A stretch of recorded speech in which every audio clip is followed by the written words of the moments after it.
It may be common for families to disagree or to have financial difficulties. However, there are families who manage to keep their families together and go about their daily lives. I believe it is not necessary to think which is happier. My name is Lily. Since I was a child, I've been referred to as a strange child. I'm not sure what's odd about myself.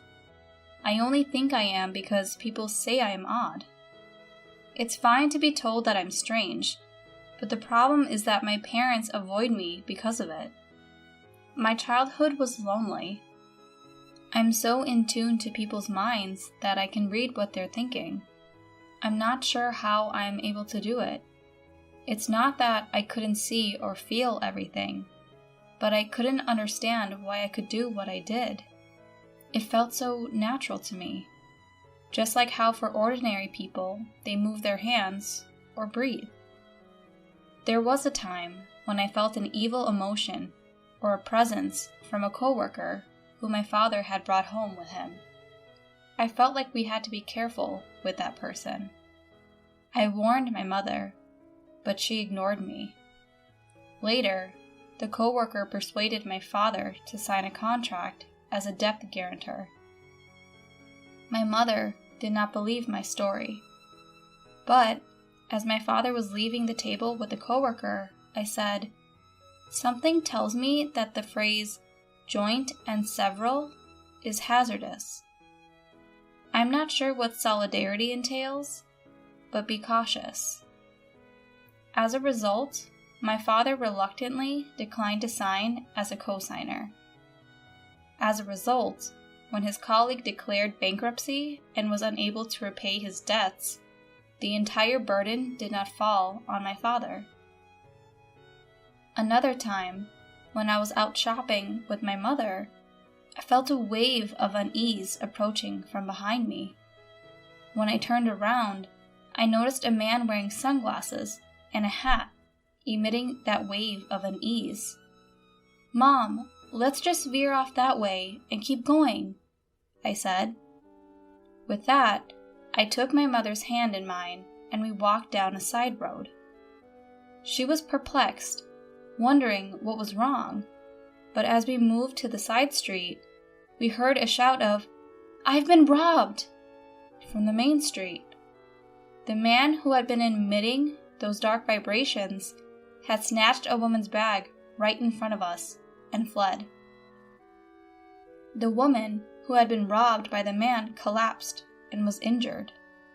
My mother would have been that man's target if we had stayed on the sidewalk. My parents began to avoid me as a strange and peculiar child because this happened so frequently. I was so very lonely. What was normal to me was not normal to others. I was the strange and eerie child, so I kept my thoughts to myself. Even if I was feeling like something was wrong, I stopped expressing it, as if it were something only crazy people felt.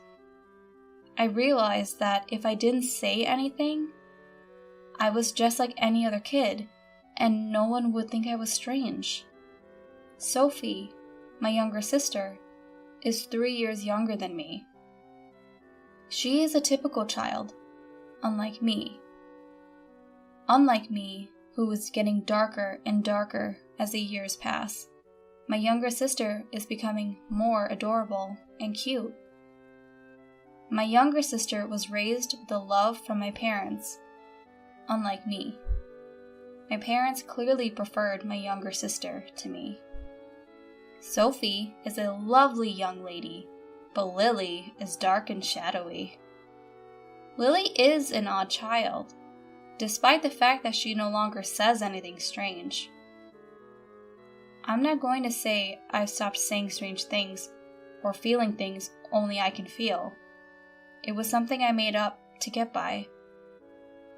I was sick of the pain this power was causing me, and I was doing everything I could to keep it under control. I grew up without my parents' love. It was either because my attempts to pretend I was normal gave the impression that I was unusual, or because once this unusual image was attached to me, it could not be erased. My younger sister, on the other hand, was raised with my parents' love. My spoiled sister sensed my parents' coldness and slight distance from me and began to look down on me. She used to say, "I don't like being around my sister because it transfers the darkness to me. I'm very attractive, but my sister has a negative impact on my image." She started saying things to put me down whenever she got the chance. My parents only tolerated her and made no attempt to correct her. She was approached by a scouter for an entertainment production company in town. She was asked to join their agency when I was in my second year of junior high, and she was in her 5th year of elementary school. She stated, "It's obvious because I'm attractive." They said I could be on television. My younger sister was already thinking about a career, which satisfied our parents. "You should take it slow and think about it. I have a bad feeling about this." I didn't want my sister to be in trouble, so I opened up about my feelings, which I had kept hidden for so long.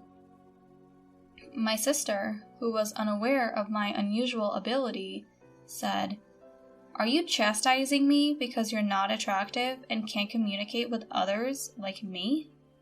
Don't be strange, and don't stand in my way." Her face turned red, and she reached for me. My parents, who knew about my ability, had either forgotten about it or were overjoyed to see their little daughter in the spotlight, and they stood by her side, accusing me. I then reaffirmed my intention to remain silent. I told myself that saying anything unnecessary would result in nothing good. An educational internship student was scheduled to visit my middle school one day. He was a male college student, a junior high graduate who aspired to be a physical education teacher. The trainee spoke of his educational dreams and gave a powerful speech to the teachers and students. He became very popular with the teachers and students, particularly the female students. As the intern responded briskly to the loud voices of the female students, I felt a black wave of dread wash over me. I had made it a rule to keep myself hidden and not reveal my unusual abilities. But when I saw that my classmates were in danger, I decided to break my own rule. I approached a teacher who appeared to understand what I was saying. "I know this is unexpected, but please believe me and help me." The teacher was perplexed by my abrupt statement, but he did as I requested and staked out a specific location after school. I kept the details from the teacher. I didn't tell him the details because there was no way he'd believe me even if I did. But the teacher listened to me without any explanation. He might have been more than a simpleton. The next day, the entire school was in a frenzy. The nuisance prevention ordinance had been violated by the student trainee. The teacher had staked out the area near the women's restroom, and the trainee appeared, entering the women's restroom. He set up a video camera within 15 minutes of starting the stakeout. The teacher was successful in suppressing the scene of the incident. As a result, the female students were not victims of voyeurism and were not humiliated. On the other hand, my younger sister was scouted by an entertainment agency and enthusiastically joined the agency, yet there were no lessons or even an audition. She was only required to pay costly affiliation and lesson fees. The office was then abruptly closed one day. Simply put, my sister was taken advantage of. She screamed and cried, turning her rage on me. She became enraged and yelled at me. "It's all because of you. You ruined my future. It's entirely your fault." It was an absurd statement, but my sister seemed to believe it wholeheartedly. She had to think that way to survive, but it was a disaster and an annoyance to me. My parents did not say such ridiculous things, but they did notice that she was pulling away from me and leaning towards our younger sister. As a strange child, I was to experience loneliness once again. I was pleased that I had been able to assist everyone at school, but I was concerned that my actions would push me over the edge. The following day, the teacher who had listened to my story summoned me to the staff room.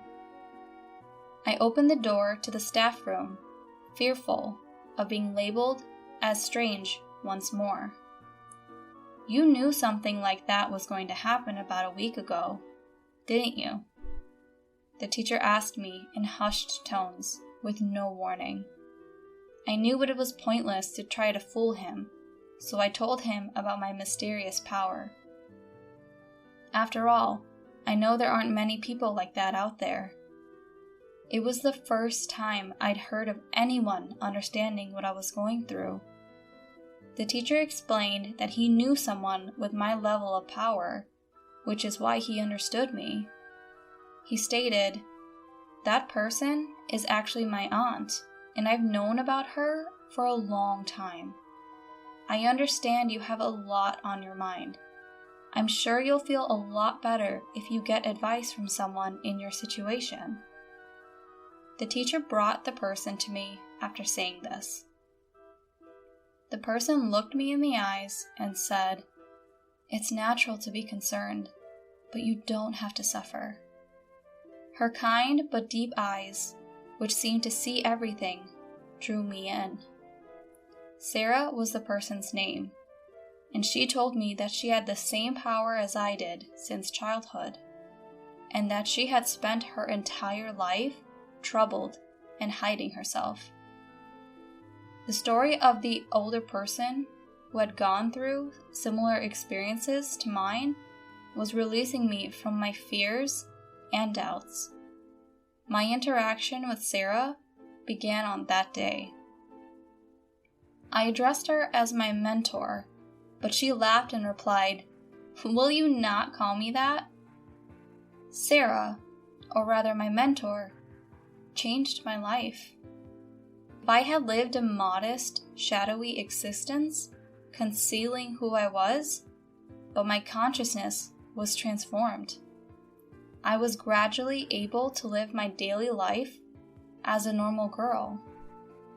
However, since the incident at the entertainment agency, I have been unable to get close to my sister. In fact, we appear to be growing apart rather than together. It was normal for her not to talk to me, and the only time she did was to complain about something she didn't deserve or to make fun of me. I have no idea what triggers the switch. My psychic abilities also failed to predict my sister's emotional shifts. She used to say, "What's the big deal about you getting accepted to college? Aren't you just a mental flower garden?" My sister had failed the high school entrance exam at her first choice school, which she had been told she would definitely pass. She was able to enroll at a stopgap in a high school that she considered her second choice. As a result, my sister was furious that I had been accepted to her top choice university. I wasn't happy about it, and I wasn't bragging about it to my sister. She was simply making assumptions and disrespecting me. My parents only consoled and coddled my sister, who was going through a difficult time, and told me to go away and not to bother her. My sister didn't seem to like me either, despite the fact that I had grown up and become a better person since meeting my teacher. I guess she doesn't like me unless I'm a dark and gloomy inferior woman to her. My sister, on the other hand, is extremely intelligent. It's a wonder she didn't pass the high school entrance exam. She was very frustrated, and she channeled that frustration into her studies at the high school she enrolled in. As a result, she was the top student for 3 years and was accepted with a single shot into a difficult national university. She stated, "Heh heh, I got into the most difficult university. Your university is nowhere near mine." I responded to my sister's satisfied remark with a lighthearted, "Yeah, I guess so." I knew that getting too involved with her would be disastrous. My sister, on the other hand, thought my light response was a slight on her own brilliance and lashed out as hard as she could. My parents were scared of my sister, who would lose her temper until she calmed down, and whenever she got into this situation, all they could do was watch and worry. My parents blamed me for this and concluded by calling me a liar-troubled daughter. I wanted to argue with them about which of us was actually the troubled daughter, but I had to swallow those words because I had to go home and didn't want to complicate things. Aside from my sister, I was nearing the end of my college career and needed to make a decision about my life. I'm not as dark and withdrawn as I used to be, but I'm still not sociable, and I doubt my ability to form successful interpersonal relationships. My ability is to sense people's negative emotions. I can understand positive feelings, but people are more prone to negative feelings, and negative thoughts hurt me. I had been tossed around by swirling negative emotions in school, and I was on the verge of distrusting people. I was concerned if I could perform well in a corporate setting. I discussed this with my mentor. I was certain she had faced similar challenges, and I wanted to know how she overcame them. She stated, "I experienced the same difficulties that you are facing now. Maybe you should do something like me." She told me that she had spent a long time working as a fortune teller or counselor, assisting people with their problems. I have the ability to fully demonstrate my power and contribute to the world and others. As I can work freelance, I don't have to be part of an organization, and I don't have to deal with people's emotions or relationships, both of which I am afraid of. It's the ideal position for people like us. I decided to pursue the same job at the encouragement of my mentor. She showed me how to do the job and to find customers. Thanks to the internet, I can now work from home. When I told my parents and younger sister that, instead of getting a job after graduation, I would work from home, they said, "What exactly is it? What kind of job is it? What type of work is it? Then at the very least, you should do our housework. What about living costs?" That was my expected reaction from a parent, but I was disappointed that they had not been more supportive of me. While I assumed it was normal for them to expect housework and money, I was still sad. Because of this, I could see my sister disrespecting me even more in the future, which made me even more sad. So my life as a work-from-home employee began. There were no job offers at first, and it was a trial and error process, but with the assistance of my mentor, I gradually obtained a job. I couldn't do what my father asked me to, which was put money into the house, for about a year, so I devoted my energy to housework. My father was not pleased, but my mother was relieved that things were getting easier, and she kept him in check. When I put money into the house for the first time after about a year, my father made fun of me, saying, "You finally got some money, didn't you?" Even with the money, however, the number of household chores he shared with me did not increase, and my life remained the same. My sister graduated from university 2 years later and decided to work for a foreign affiliated company. Because it was a foreign company, the pay was good, and he told me, "Unlike my sister, I am not a member of the elite." My sister, who has found work outside of home, has made fun of the fact that I work from home. She stated, "I have no idea what you're doing working from home. Isn't that just for kicks? You're a parasite in your own home. My pay will increase, and I'm sure I'll be making 10 times more than my sister. Someone like you could never make that much money." My sister, who was promoted to chief after a year and a half with the company, also told me about it and made fun of me. My sister brags about her good salary, but she doesn't contribute anything to the household and doesn't help with any of the household chores. She delegated laundry, cleaning, meal preparation, and everything else to my mother and me. The work was between my mother and myself, but my mother delegated most of the work to me, so in effect, I was the one doing all the work. I said, "Sophie, you need to take better care of yourself.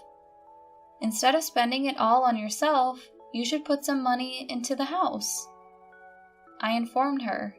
Then she said, "You're a waste of space, sister. You should do all of our housework.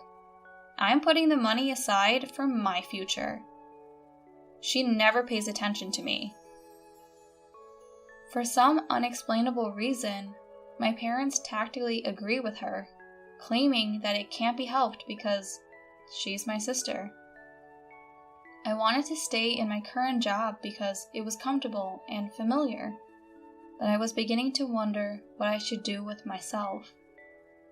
My sister then made a shocking announcement. "I'm getting married!"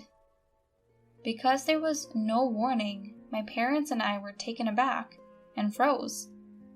He is a wealthy man who earns more than $10 million per year. "Oh, I'm sorry I became happy first, sister.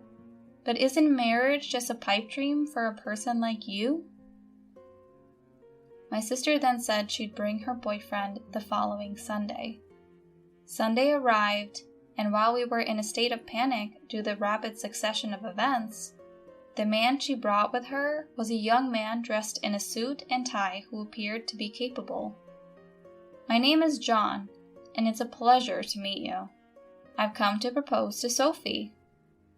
He greeted her with dignity and politeness. "I told you he was wonderful, and he is, isn't he? I'll be happy with him." "John, what is your job?" My father, despite being overcome by her boyfriend's aura, asked a question anyway.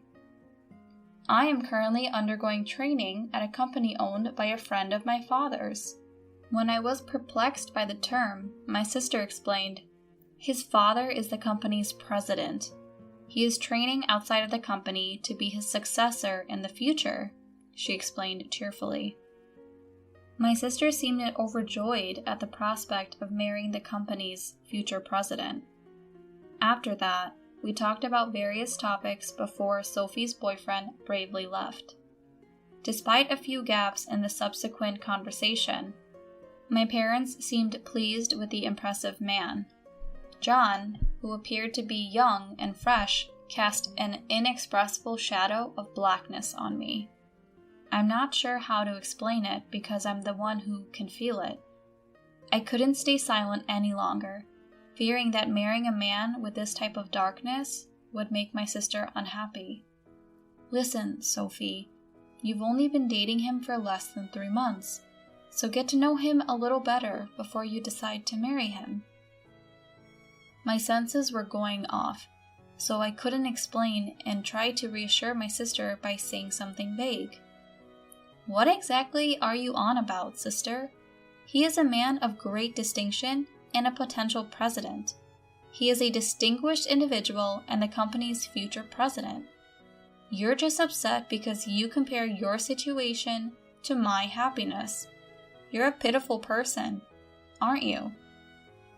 My parents also yelled at me to get out of their way because such a wealthy man would soon be their son. Because you're a nobody, you should at least stop interfering with your sister's happiness. My parents' plan was obvious.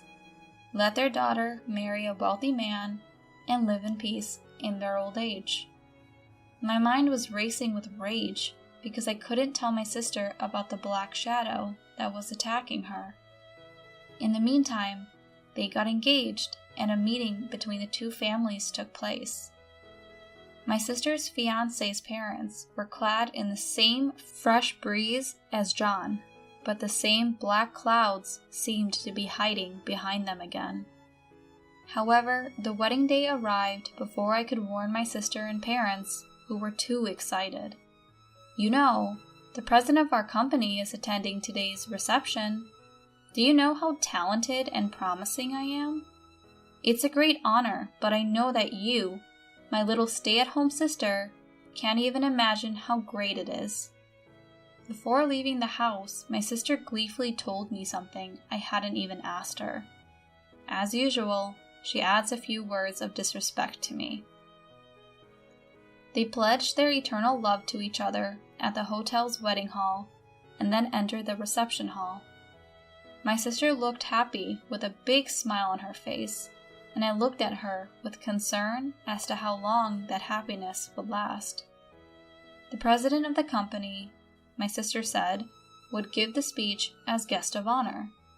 It was a congratulatory speech, so naturally, it was a speech that lifted up my sister, and she was pleased with it. After all the congratulatory speeches were over, drinks and food were brought to each table. The food looked delicious, but I gradually began to feel uncomfortable. I was beginning to feel uncomfortable because nothing had been brought to my table. At first, I thought it was just a delay, but other tables had already received drinks and hors d'oeuvres one after another. It was obviously strange. I was the only one who had not received anything.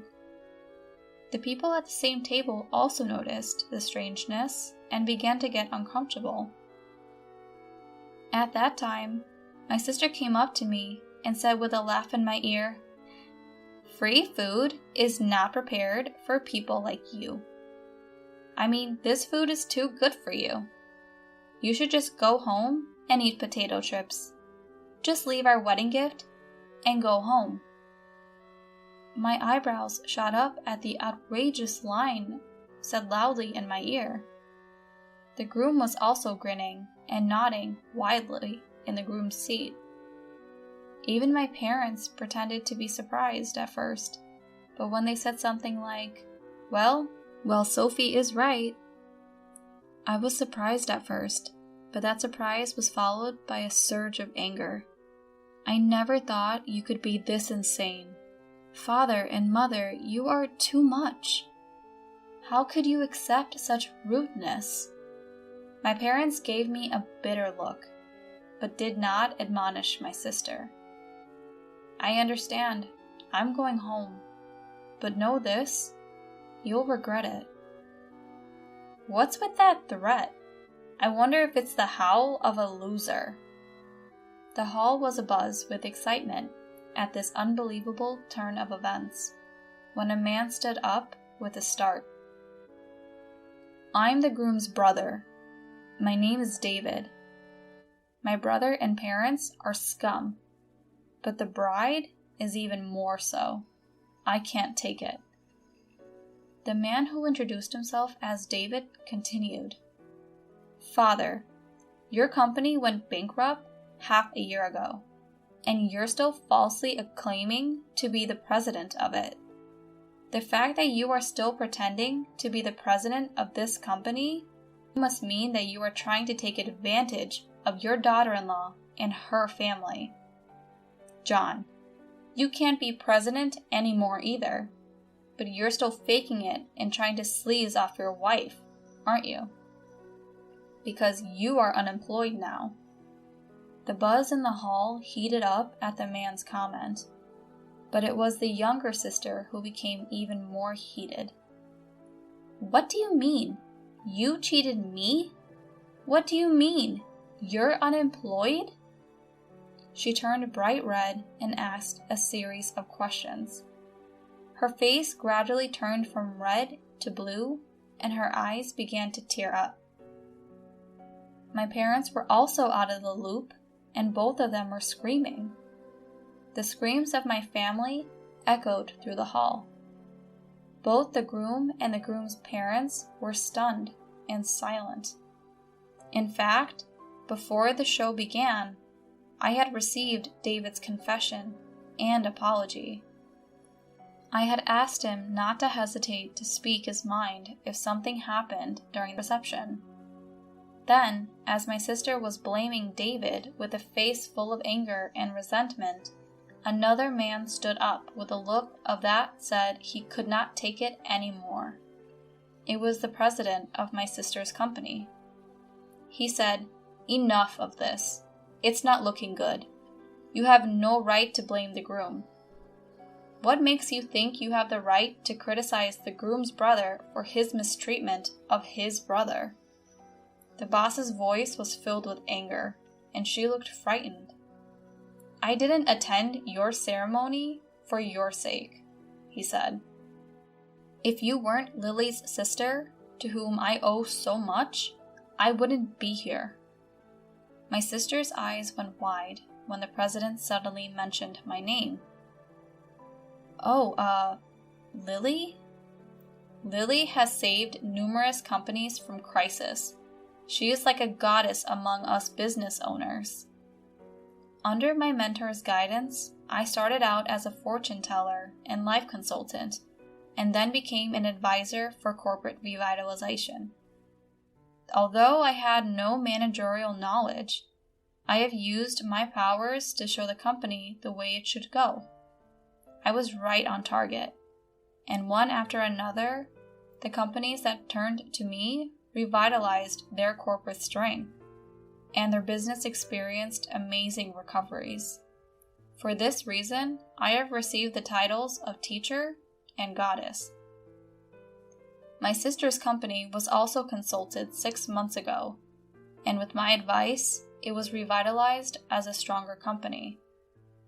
The president of the company felt in debt to me and attended today's wedding. She said, "Oh no, I didn't know anything about that. Aren't you a stay-at-home nobody?" Thanks to Lily, my business is going well. Thanks to you, I have a good job and now earn more than you do. I put enough money into the house, but my parents don't care about me. What do you think all that money was for? Oh, that money wasn't Sophie's. The parents seemed to have misunderstood. There was no way she could have brought money into the house. The wedding party broke up in a heap of confusion. Naturally, the wedding gift was fully refunded to everyone. How are we going to pay for this ceremony now that we don't have all the money from the gifts? Besides, I had relied on John's income and signed a contract for a condominium in my name. I can't pay the rent by myself if I'm unemployed. To the sobbing sister, John said, "You signed the contract on your own, didn't you?" "I don't know anything about it." "Divorce! Divorce! Divorce, you crook!" The wedding turned out to be a mess. This was also the result of his malice towards others for no reason at all. He might have claimed that he had a reason to be malicious, but there was no way that would have passed muster. Later, the young sister divorced John and demanded alimony. There was no way that John, who was unemployed, and his parents could afford to pay a large amount of alimony. And although they were barely able to pay for the wedding hall, it was nowhere near enough to cover the cost of the condo they had contracted for The house that was to become their love nest was canceled without ever being lived in. However, the loan balance was not erased, and the loan was a heavy burden on the younger sister. In addition, the outrageous behavior at the wedding spread quickly among the company officials who were present, and the sister lost credibility.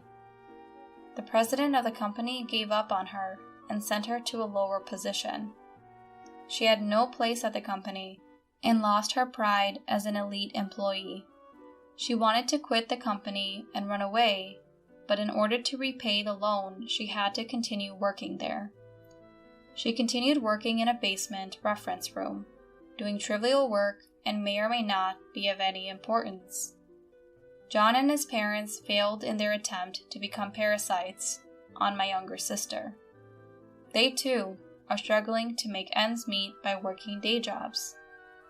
Naturally, the older brother David had separated himself from his parents and younger brother. My parents had easily given up on my sister, who had hit rock bottom, and they came to me. But I said, I don't want to be pushed around by you guys anymore. I'm going to cut you off. Goodbye. With that declaration, I left home, signed a lease on a new apartment, and began a new life. I took in my sister, who had fallen on hard times, and began to have trouble making ends meet.